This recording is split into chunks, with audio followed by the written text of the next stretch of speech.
પિતાના કેન્સરથી થયેલા નિધન બાદ સુરતના ઓલપાડના સરસ ગામના ખેડૂત કલ્પેશ પટેલે રાસાયણિક ખેતી છોડી પ્રાકૃતિક ખેતીનો માર્ગ અપનાવ્યો છે। આજે સમગ્ર દેશ માટે કલ્પેશ પટેલ રોલ મોડલ બની ગયા છે।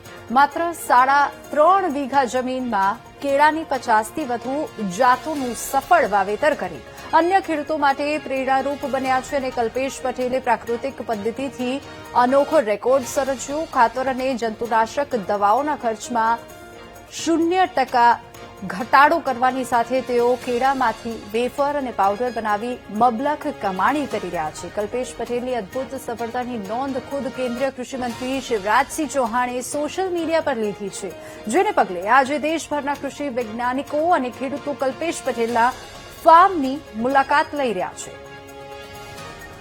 પ્રાકૃતિક કૃષિ કરવા પાછળ મારું કારણ છે, મારી લાઈફનું સૌથી મોટું ટર્નિંગ પોઈન્ટ જો કહેવામાં આવે તો મારા ફાધર છે।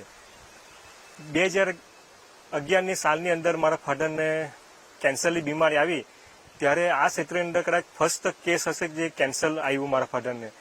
મને તો ખ્યાલ હતો કે મારા ફાધર ખેતીની અંદર સૌથી વધારે રાસાયણિક ખાતર અને પેસ્ટિસાઇડ્સનો ઉપયોગ કરતા હતા, એટલે મને તો ખ્યાલ આવી ગયો કે પપ્પાનું કેન્સર આવવાનું કારણ આ જ હોઈ શકે એમ।